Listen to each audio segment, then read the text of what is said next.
Welcome to Femap version 11.4. In this video we'll be looking at some of the new charting enhancements.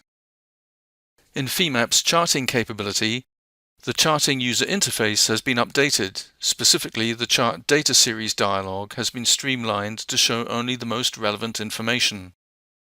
You can use the type drop-down to specify the type of data series to define, and this will determine the options that you'll see on the Data tab.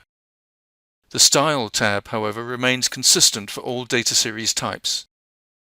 With this update, clutter is reduced and chart definition options are easier to find and set up.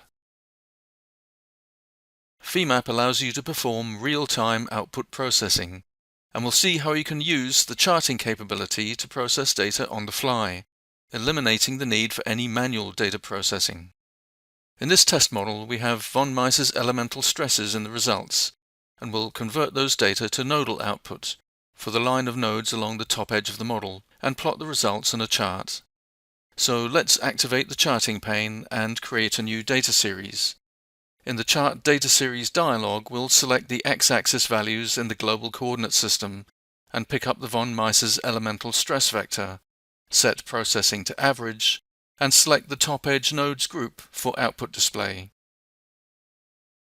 The resulting chart shows nodal data along those top edge nodes converted from the elemental results, showing how easy it is to convert output data on the fly in Femap. Similarly, Femap can perform data transformations on the fly, and we'll see an example of this using the same test model. This time we'll transform plate X membrane forces from a line of elements along the bottom of the model to the global coordinate system and plot them on a chart. As before, we'll activate the charting capability and create a new data series. So selecting the x-axis values, picking up the plate X membrane force output vector, this time we'll set a transform and elect to transform to the global coordinate system and pick up on the element group along the bottom edge of the model.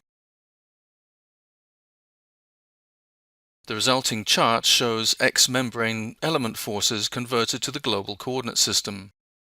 Now, just for comparison, we can also go back and create another data series and select similar input, but this time without any transform, and we'll see the element data in its original form with the output relative to the element coordinate system, which is dependent upon the order of element connectivity with the nodes. Double complex data plots are available in Femap, so a secondary plot of phase angle can be shown alongside a plot of magnitude. Femap automatically retrieves complex data based on the selected vectors.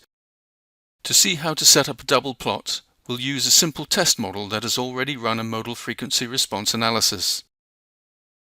So let's activate charting and define a new data series of type vector versus set, opting for the output set value for the x-axis values. We'll just use the single output set for the modal frequency response analysis that's already completed, and the T3 translation of the three output nodes which are located on the right edge of the model.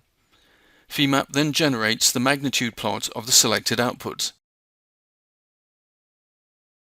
Selecting chart options will allow us to set up a double plot with phase at the top and magnitude at the bottom.